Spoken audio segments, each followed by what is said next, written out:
Marcus Chen had seen plenty of strange things during his 3 years working the cargo docks of Kepler Station, but nothing quite like the scene unfolding before him in the dim alleyway between storage units 7 and 8.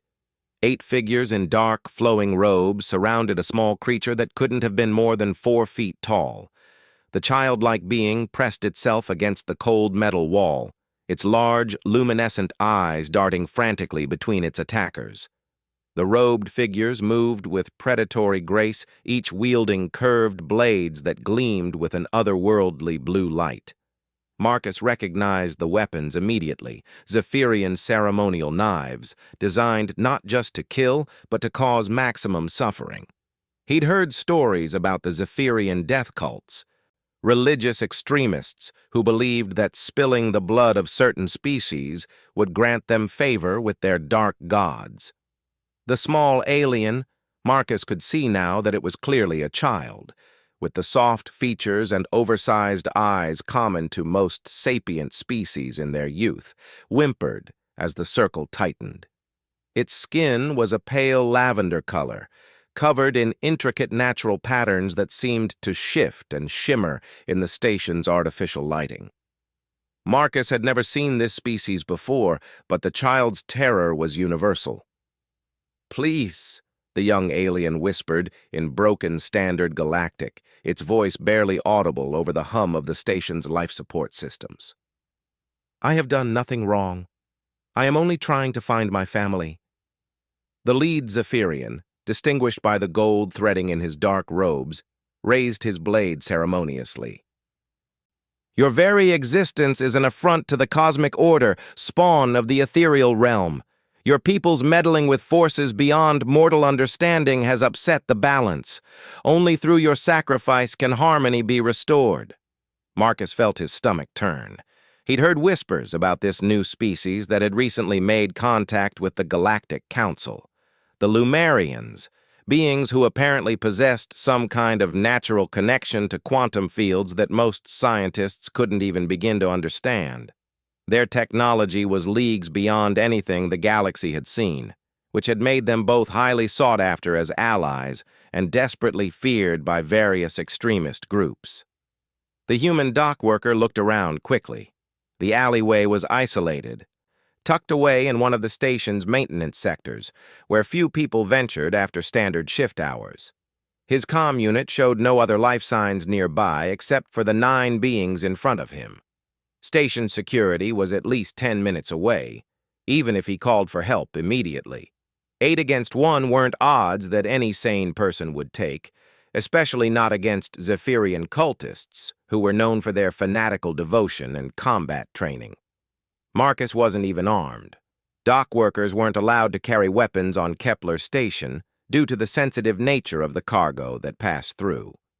But as the Zephyrian leader's blade began to descend toward the terrified child, Marcus found his feet moving before his mind had fully processed the decision.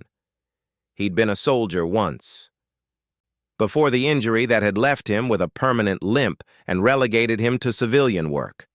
Some instincts never died. "Hey!" Marcus shouted, stepping into the circle. His voice echoed off the metal walls, causing all 8 attackers to freeze and turn toward him. "Pick on someone your own size, you cowards!" The Zephyrian leader's eyes, visible through the gap in his hood, narrowed with contempt. "Human, this does not concern you. Leave now, and we will grant you a quick death later. Interfere, and you will share the same fate as this abomination." Marcus positioned himself directly between the child and the cultists, spreading his arms wide despite knowing how futile the gesture was. The young Lumerian looked up at him with those enormous, grateful eyes, and Marcus felt any lingering doubts about his decision evaporate. "Sorry, but I've got a policy about not watching kids get murdered by religious fanatics," Marcus replied, his voice steadier than he felt. "So if you want to hurt this little one, you're going to have to go through me first." The cultists exchanged glances, and Marcus could see the wheels turning in their heads. They hadn't planned for interference, especially not from a random human dock worker. The leader gestured sharply with his free hand, and two of his companions moved to flank Marcus from either side. "Your species' penchant for foolish heroics is well documented," the leader said, circling slowly like a predator sizing up prey. "But heroics require strength, human. You possess neither the numbers nor the weapons to challenge us." Marcus couldn't argue with the logic, but he'd made his choice. Behind him, he could feel the alien child trembling, its small hands gripping the fabric of his work coveralls. Whatever happened next, he wouldn't be able to live with himself if he walked away. "Maybe not," Marcus admitted, shifting his weight to compensate for his bad leg. "But I've got something you don't." "And what might that be?" the leader asked mockingly. "Nothing left to lose," Marcus replied and lunged forward. The next few minutes were a blur of desperate combat. Marcus managed to catch the first attacker off guard, tackling him to the ground and wrestling away his ceremonial blade. The weapon felt strange in his hands, lighter than it looked, with an odd vibration that seemed to resonate through his bones, but it was sharp, and that was all that mattered. Years of military training came flooding back as Marcus fought with the ferocity of a cornered animal. He parried a strike from the second cultist, spun to avoid a third, and managed to score a deep cut across a fourth attacker's arm, but there were too many of them, and they quickly adapted to his fighting style. A blade caught him across the ribs. Another sliced through his left shoulder. Pain flared through his body. But Marcus kept fighting, driven by the sound of the child's frightened breathing behind him. Every step backward the cultists forced him to take brought them closer to their intended victim. The Zephyrian leader had hung back during the initial exchange, content to let his subordinates wear down the human. But as Marcus continued to hold his ground despite his wounds, the leader's patience finally ran out. With a guttural war cry, he joined the fray himself. Marcus saw the killing blow coming but couldn't move fast enough to avoid it entirely. The leader's blade, wreathed in that eerie blue energy, punched through his abdomen just below his ribs. Agony exploded through his nervous system, and he felt his legs give out beneath him. As he fell to his knees, Marcus reached back blindly and felt the child's small hand grasp his. The touch sent an unexpected jolt through his system, not painful but strange, as if something had shifted in the very fabric of reality around them. "I'm sorry," he gasped, blood frothing at his lips. "I tried." The young Lumerian squeezed his hand tighter, and Marcus felt an odd warmth spreading from the point of contact. For a moment, his vision cleared, and he could see tears streaming down the child's face, not the luminescent silver tears he'd expected, but something that looked almost like liquid starlight. "Thank you," the child whispered. "You have shown me what true courage means." The Zephyrian leader raised his blade for the final strike, and Marcus closed his eyes, hoping only that his sacrifice had bought the child a few more precious moments of life. But the killing blow never came. Instead, Marcus heard a sound like reality itself tearing apart at the seams. The air around them began to shimmer and distort, and suddenly the alleyway was filled with blinding white light.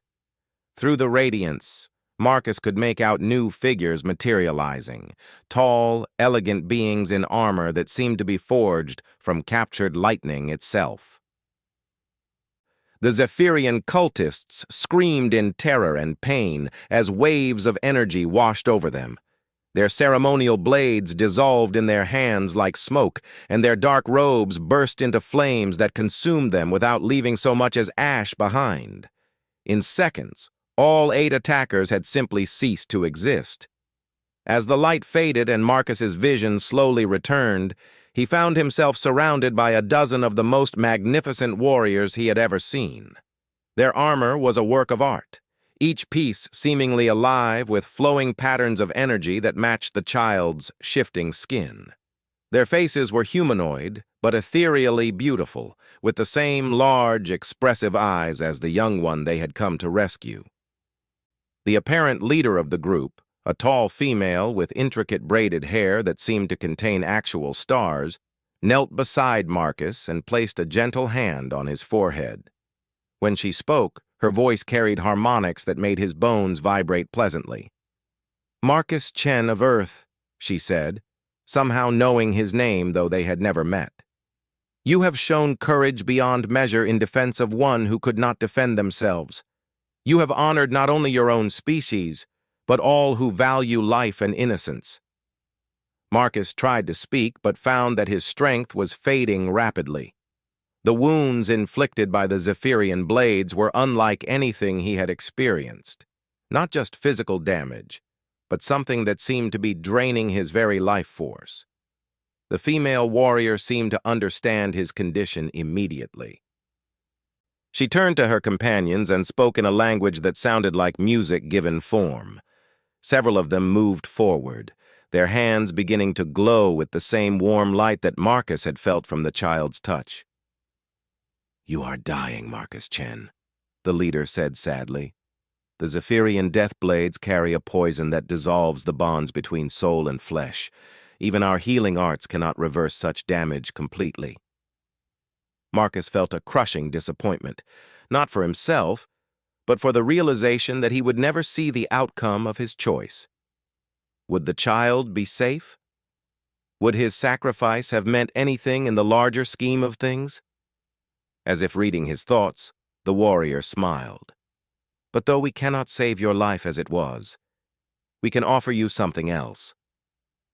Something that has never been offered to a member of any other species in our long history." The child, who Marcus could now see was indeed unharmed, stepped forward and placed both small hands on his chest.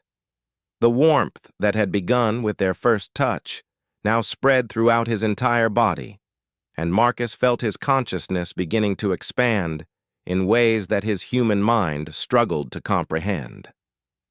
"Sleep now, brave protector," the leader said, her voice seeming to come from very far away.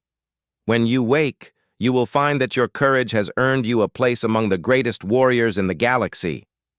As darkness claimed him, Marcus's last coherent thought was wonder at how the child's eyes seemed to contain entire galaxies, spinning slowly in depths that spoke of infinite possibility and hope. Consciousness returned to Marcus like dawn breaking over a distant horizon, slowly at first, then with sudden, overwhelming clarity. But something was fundamentally different about his awareness. Where before his thoughts had moved in predictable patterns, now his mind felt vast, expanded, as if someone had removed invisible barriers he hadn't even known existed. He opened his eyes and immediately knew he was no longer on Kepler Station. The ceiling above him was unlike anything human engineering had ever produced. A living canopy of what appeared to be crystallized light, pulsing gently with rhythms that matched his heartbeat. The air itself seemed to shimmer with barely visible energy patterns, and Marcus could somehow perceive layers of reality that had been completely hidden from him before. Sitting up slowly, Marcus examined his body with growing amazement. The wounds from the Zephyrian blades had not merely healed, they had vanished entirely, leaving behind skin that looked somehow more resilient than it had been before his injury. His old military scars were gone as well, and the chronic pain from his damaged leg had completely disappeared. But the changes went deeper than mere physical healing. Marcus could feel new pathways in his nervous system, neural connections that hummed with unfamiliar but somehow natural energy. When he held up his hand and concentrated, faint patterns of light danced across his skin, responding to his thoughts in ways that should have been impossible. "Remarkable," said a familiar voice. Marcus turned to see the female Lumerian warrior who had spoken to him in the alley, though now she appeared without her armor. Instead, she wore flowing garments that seemed to be cut from the fabric of space itself, complete with slowly moving constellations. Most beings require months to achieve even basic control over their enhanced neural pathways. You have accomplished this in mere hours. Marcus swung his legs over the edge of what he now realized was not a bed, but some kind of healing chamber formed from living crystal. The surface was warm to the touch and pulse with gentle energy that made his skin tingle pleasantly. "Where am I?" he asked, surprised at how different his own voice sounded. Deeper somehow, with harmonics that hadn't been there before. "You are aboard the Eternal Resonance, flagship of the Lumerian Imperial Fleet," she replied, moving to stand before a window that offered a breathtaking view of space unlike anything Marcus had ever seen. Instead of the familiar black dotted with distant stars, this space was alive with flowing currents of energy, ribbons of light that connected celestial bodies in vast, intricate patterns. "We are currently in what your species would call hyperspace, though that term barely scratches the surface of the dimensional complexity we navigate." Marcus joined her at the window, marveling at the cosmic dance playing out before them. "I remember the alley, the child, the cultists." He paused, memories flooding back with crystal clarity. "I remember dying." "And so you did," she confirmed solemnly. "The Zephyrian deathblades severed the quantum connections that bind consciousness to flesh. By all known laws of physics and biology, Marcus Chen of Earth died in that alleyway defending little Zara Lynn." The weight of her words hit him like a physical blow. "Then what am I?" She turned to face him fully, and Marcus was struck again by the otherworldly beauty of her features. Her eyes held depths that spoke of centuries of experience and wisdom, yet there was something almost maternal in the way she looked at him. "You are still Marcus Chen," she said gently. "But you are also something new, something that has never existed before in the recorded history of the galaxy." She gestured toward a comfortable chair that seemed to grow from the floor at her unspoken command. "Please, sit. There is much you must understand about what you have become." Marcus settled into the chair, which somehow perfectly adjusted itself to his body's contours. The sensation was deeply comforting, though he couldn't shake the feeling that he was dreaming an impossibly vivid dream. "My name is Thessarian Ka," she continued, taking a seat across from him in a chair that materialized in similar fashion. "I hold the rank of prime resonance in our military hierarchy, roughly equivalent to what your people would call a fleet admiral. But more importantly for our current circumstances, I am also Zara Lynn's grandmother." Marcus felt his eyes widen. "The child? Is she—" "Safe and unharmed, thanks entirely to your intervention," Thessarian Ka assured him quickly. "She is currently in our educational chambers, learning to process what occurred and coming to terms with the magnitude of what your sacrifice means to our people."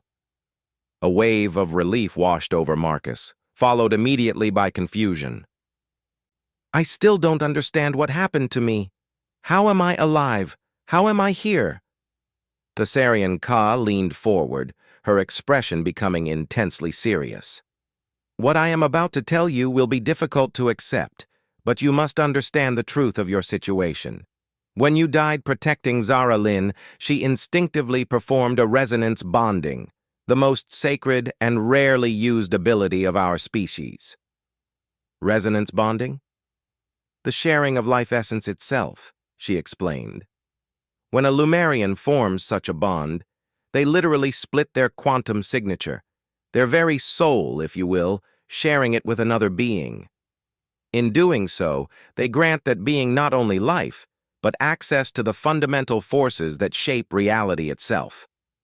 Marcus stared at her in stunned silence as the implications slowly sank in. "She gave me part of her soul?"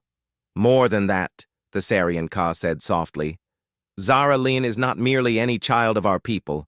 She is what we call a prime resonant, a being born once in 1,000 generations who possesses an unprecedented connection to the quantum substrate of existence.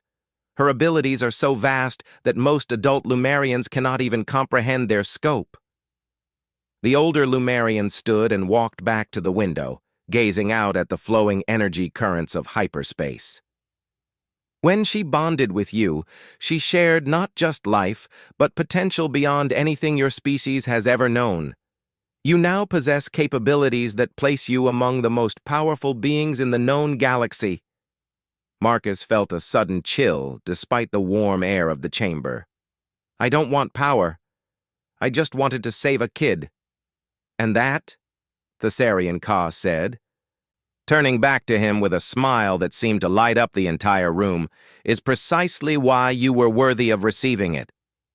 She returned to her seat, her expression becoming formal and ceremonial.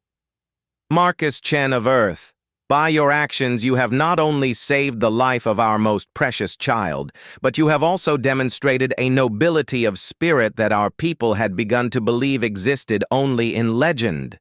The Lumerian High Council has convened in emergency session to discuss your situation, and their decision was unanimous.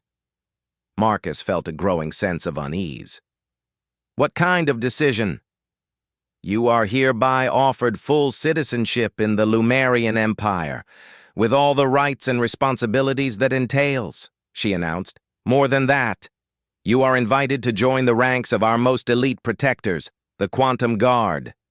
These are the warriors tasked with defending not just our people, but innocent life throughout the galaxy. The magnitude of what she was proposing left Marcus speechless for several long moments. Finally, he managed to find his voice. I'm just a dock worker. I'm not a soldier anymore. I don't know anything about quantum physics or cosmic responsibilities or any of this. But you know what matters most, Thessarian Ka countered. You know the difference between right and wrong. You know that the strong must protect the weak. You know that some things are worth dying for. She paused, letting her words sink in. Everything else can be taught. As if summoned by their conversation, the chamber door, Marcus hadn't even noticed there was a door, dissolved into motes of light, and two figures entered. The first was clearly another Lumerian warrior, tall and imposing in armor that seemed to be forged from crystallized starlight. The second figure made Marcus's heart skip a beat. It was Zara Lynn, the child he had died protecting. She looked exactly as she had in the alley, but there was something different about her now. A gravity, a presence that seemed far older than her apparent years. When she looked at Marcus, her enormous eyes filled with tears that sparkled like liquid diamonds. Marcus, she said, her voice carrying harmonics that resonated directly with his enhanced nervous system. You came back. Without thinking, Marcus knelt down to her level, the same protective instincts that had driven him to action in the alley flooding back. Hey there, little one. Are you okay? She nodded solemnly, then did something unexpected. She placed her small hand over his heart, just as she had done when he was dying. Immediately, Marcus felt a profound connection spark between them, an awareness of her thoughts and emotions that was both startling and oddly comforting. Through that connection, he suddenly understood the true scope of what had happened. The bonding between them was more than just shared life force. It was a permanent link that would allow them to sense each other across any distance, to share strength and knowledge when needed. More than that, he could feel the vastness of her abilities, the way she perceived reality as a quantum symphony that could be altered through focused will and emotional resonance. You are my guardian now, Zara Lynn said simply, and I am your anchor to the Lumerian way. Together, we will learn and grow and protect others who cannot protect themselves. The warrior who had accompanied her stepped forward and removed his helmet, revealing features that were clearly male but possessed the same ethereal beauty common to all Lumerians. I am Vextor 9, captain of the Quantum Guard. If you accept our offer, Marcus Chen, I will be your mentor in the arts of dimensional combat and cosmic awareness. Marcus looked around at the three faces watching him expectantly. Thessarian Ka, with her wise, patient expression. Vextor 9, with the bearing of a seasoned commander. and little Zara Lynn, whose eyes held depths of power and innocence in equal measure. 3 days ago, his biggest concern had been meeting his cargo quotas and managing the chronic pain in his leg. Now he was being offered a chance to become something unprecedented, a human with the abilities of a cosmic guardian, tasked with protecting innocent life across the galaxy. It should have been overwhelming. It should have been impossible to process. But as Marcus looked into Zara Lynn's trusting eyes, he felt a sense of rightness settle over him like a perfectly fitted suit of armor. This was what he was meant for. This was where he belonged. "When do we start?" he asked. The smile that spread across the Thessarian Ka's face was like watching a star being born. "We already have," she said. "Welcome to the Quantum Guard, Marcus Chen. Your real training begins now." As if responding to his acceptance, the chamber around them began to shift and change, walls flowing like liquid light to reveal what could only be a training facility beyond anything human imagination had ever conceived. In the distance, Marcus could see other warriors, some Lumerian, others from species he didn't recognize, engaged in combat exercises that seemed to bend the very laws of physics. Zara Lynn squeezed his hand, and through their bond, he felt her excitement and anticipation. Whatever came next, whatever challenges they would face together, Marcus knew that his life had just taken a turn toward something extraordinary. He had died a dock worker and been reborn as something unprecedented. Now it was time to discover exactly what that meant. 3 months had passed since Marcus Chen's transformation aboard the Eternal Resonance, and in that time, he had discovered that becoming a member of the Quantum Guard involved challenges that redefined his understanding of what was possible. The training facility that had emerged around them that first day was just the beginning, a gateway to experiences that stretched his enhanced mind and body to their absolute limits. Under Vextor 9's patient but demanding tutelage, Marcus learned to perceive reality as the Lumerians did. Not as a fixed structure of matter and energy, but as a fluid tapestry of quantum possibilities that could be influenced through focused intention and emotional resonance. The process was exhausting, often painful, and occasionally terrifying. More than once, Marcus found himself questioning whether a simple dock worker had any business wielding forces that could reshape the fundamental nature of existence. But every time doubt crept in, he would feel Zara Lynn's presence through their bond, her unwavering faith in his worthiness, her quiet confidence that he was exactly who the galaxy needed him to be. The child had become more than just the person he had died to protect. She was his anchor to purpose, his reminder that power was meaningless without the wisdom to use it responsibly. Today marked the culmination of his initial training period. In the vast crystalline chamber deep within the Eternal Resonance, Marcus stood before the assembled High Council of the Lumerian Empire. 12 beings whose combined age exceeded the entire recorded history of human civilization. Their presence was overwhelming even for his enhanced senses, reality itself seeming to bend around them as they observed him with eyes that held the wisdom of eons.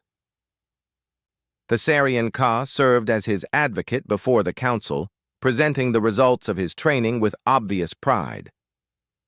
"Esteemed counselors," she began, her voice carrying clearly through the chamber despite speaking in normal conversational tones, "in 3 months, Marcus Chen has achieved what typically requires decades of study for our own people. His progress in quantum manipulation, dimensional awareness, and combat applications has exceeded all projections." The eldest member of the council, an ancient Lumerian whose skin seemed to be carved from living starlight, leaned forward with interest. Impressive achievements, to be certain, but technical proficiency alone does not qualify one for membership in the Quantum Guard. What of his judgment, his wisdom, his ability to make the difficult choices that our protectors must face? Before Thessarian Ka could respond, alarms began blaring throughout the ship. The crystalline walls of the council chamber flashed red, and Vextor 9's voice echoed through the communication system with urgent authority. "All hands to stations. We have a priority distress call from the Kalos system. Multiple civilian ships under attack by unknown hostiles. Quantum Guard deployment authorized." The ancient counselor's expression shifted to one of grim satisfaction. "It appears the universe has provided us with a practical examination. Marcus Chen, you will accompany the response team. Your actions in the field will determine your final acceptance into our ranks." Marcus felt his enhanced nervous system flood with combat-ready energy, his training automatically preparing him for the transition to hyperspace combat. But beneath the surge of biochemical readiness, he felt something else, a deep, calm certainty that this was exactly what he was meant for. Zara Lynn appeared at his side as he made his way to the deployment bay, her small form keeping pace with his longer strides through sheer determination. Through their bond, he could feel her concern mixed with fierce pride. "Be careful," she said simply, placing her hand briefly in his. "The galaxy needs its guardian to return safely." Marcus knelt down to her level, just as he had done on that first day after his awakening. "I'll come back," he promised. "I have too much to learn from my anchor to the Lumerian way." The deployment bay was a marvel of advanced technology and artistry. Weapons and armor that seemed to exist in multiple dimensions simultaneously lined the walls in perfect organizational harmony. Vextor 9 was already suited up in his full battle array, the crystalline plates of his armor pulsing with contained energy that made the air around him shimmer. "Your equipment has been prepared according to your unique requirements," the captain informed Marcus, gesturing toward an alcove where his own suit of Quantum Guard armor waited. Marcus approached the armor with something approaching reverence. Unlike the standard Lumerian equipment, his had been specifically designed to accommodate his human physiology while enhancing the quantum abilities granted by his bonding with Zara Lynn. The underlying structure was familiar enough, plates and joints that would protect vital areas without restricting movement. But the materials were unlike anything Earth had ever produced. The armor seemed to flow onto his body of its own accord, each piece seeking its proper position and locking into place with satisfying precision. As the final helmet component engaged, Marcus felt his awareness expand exponentially. Through the armor's sensors, he could perceive energy patterns, quantum fluctuations, and dimensional stresses that would have been completely invisible to his unenhanced senses. "How do you feel?" Vextor 9 asked, his own voice now carrying the harmonic enhancements of his armor's communication system. Marcus flexed his hands experimentally, watching energy patterns dance across his gauntlets in response to his thoughts. "Like I could take on the universe," he admitted. "Good," the captain replied with what might have been a smile visible through his helmet's faceplate. "Because that may be exactly what we're about to do." The transition to the combat zone was instantaneous. One moment they were standing in the deployment bay of the Eternal Resonance, and the next they were floating in open space above a scene of absolute chaos. The Kalos system was home to a major trading hub, with dozens of civilian vessels of various species attempting to flee from attackers that made Marcus's enhanced blood run cold. The hostiles were immediately recognizable as Devourers, one of the galaxy's most feared threats. These beings existed as living void, creatures of antimatter and negative energy that consumed not just physical matter, but the very concept of existence itself. Where they passed, space became wounded, reality torn and bleeding cosmic radiation. 3 Devourer ships, each the size of a city, had cornered a convoy of civilian transports against the gravity well of Kalos Prime. The merchant vessels were defensively armed, but their weapons were useless against enemies that existed partially outside normal space-time. "Standard engagement protocols are ineffective against Devourers," Vextor 9 explained through their shared communication channel. "They must be confronted on multiple dimensional levels simultaneously." Watch, learn, and do not engage until you understand the patterns, Marcus observed as the captain and his 5-member team spread out in a complex formation, their movements coordinated with precision that spoke of years of training together. Each warrior seemed to phase in and out of normal space, attacking the devourers from angles that shouldn't have been possible according to human physics. But even with their advanced tactics and quantum weaponry, the Quantum Guard team was outnumbered. The Devourer's anti-existence nature made them incredibly difficult to damage, and their ability to exist in multiple dimensions simultaneously meant they could attack from unexpected vectors. It was during one such multi-dimensional assault that disaster struck. A massive Devourer construct, a weapon of pure entropy, materialized directly in the path of a fleeing civilian transport. The ship, packed with families from a dozen different species, had no chance of avoiding the collision that would erase them from existence entirely. Marcus didn't think.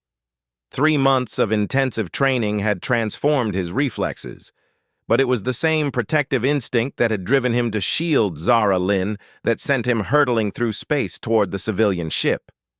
Moving faster than he had ever moved before, Marcus positioned himself directly between the Devourer construct and the transport.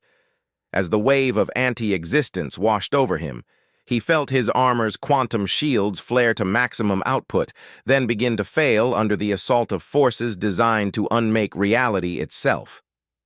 But something unexpected happened.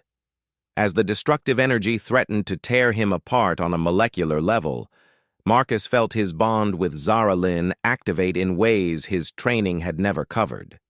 Through their connection, he could suddenly perceive the quantum structure of the Devourers themselves, not as invincible forces of destruction, but as complex entities with weaknesses and patterns that could be exploited. More than that, he could feel the little Lumerian girl's power flowing through their link, augmenting his own abilities far beyond what should have been possible. Together, their combined quantum signature was something entirely new. Not purely Lumerian, not purely human, but a hybrid consciousness that operated according to rules the universe had never seen before. Marcus reached out with his enhanced awareness and grasped the fundamental frequencies that held the Devourer construct together. With a mental effort that felt like lifting a mountain with his bare hands, he began to alter those frequencies, introducing harmonic patterns that were antithetical to the creature's anti-existence nature. The effect was immediate and spectacular. The massive construct began to destabilize, its form wavering between dimensions as contradictory quantum states tore at its essential structure. Within moments, the creature of living void simply ceased to exist, not destroyed in any conventional sense, but retroactively prevented from ever having existed in the first place. The civilian transport, saved by Marcus's intervention, continued on its course toward the system's edge, its crew likely unaware of how close they had come to complete annihilation. But Marcus's unprecedented action had consequences he hadn't anticipated.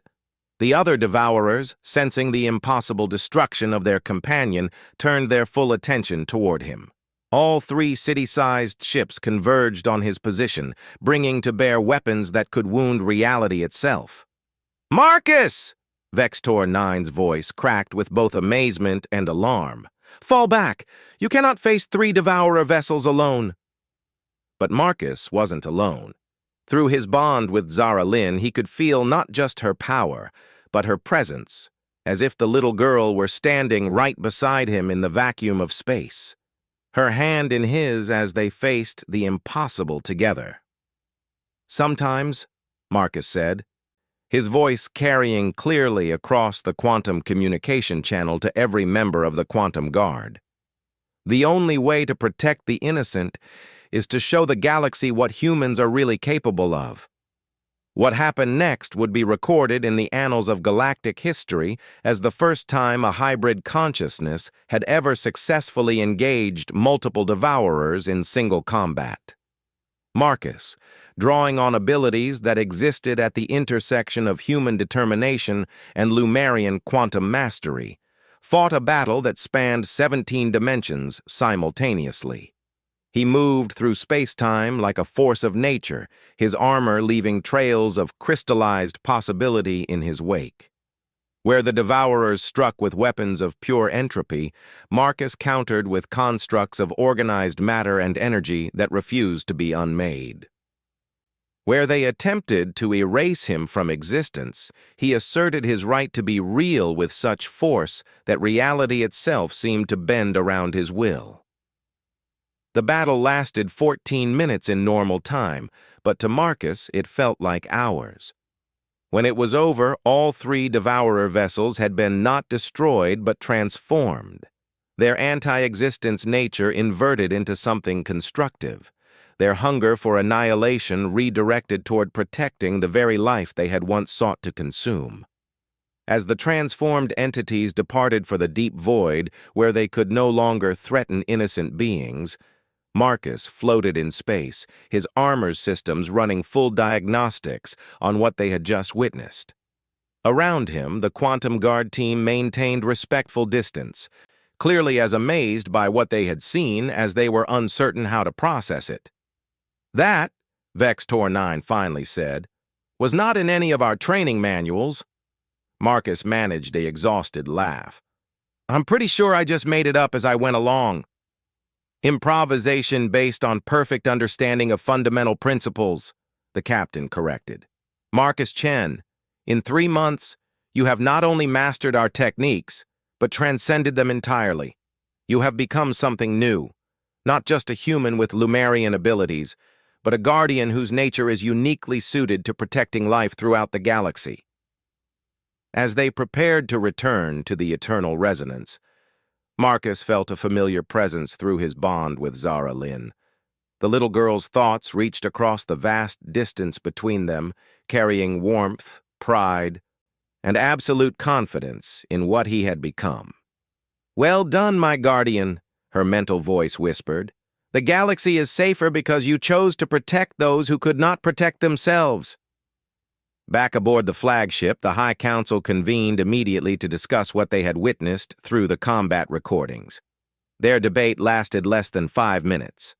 The ancient counselor who had questioned Marcus's readiness now stood before him with something approaching awe in his millennia-old eyes. "Marcus Chen of Earth," he said formally, "by your actions, you have proven yourself worthy not just of membership in the Quantum Guard, but of a position among its highest ranks.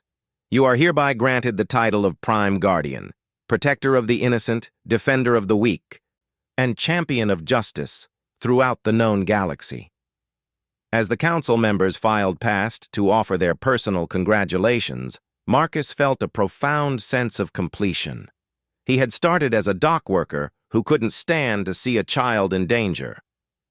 Now he was something unprecedented, a guardian whose unique nature allowed him to protect life on a cosmic scale.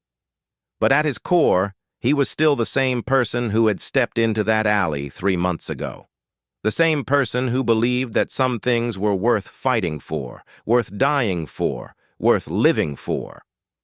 Zara Lynn appeared at his side as the formal ceremony concluded, her small hand slipping into his with the natural ease of family. Through their bond, Marcus could sense new adventures waiting, new challenges that would test the limits of what their hybrid consciousness could achieve. "Ready for what comes next?" he asked her. Her answer carried the wisdom of her ancient people combined with the boundless optimism of youth. "With you as my guardian, I'm ready for anything." Together, they walked toward the viewing ports of the Eternal Resonance, gazing out at a galaxy full of stars, worlds, and countless forms of life that needed protecting. Somewhere out there, new threats were emerging, new innocents were in danger, and new impossible situations waited for solutions that only a human quantum guardian could provide. Marcus Chen had found his purpose among the stars, and the galaxy would never be quite the same.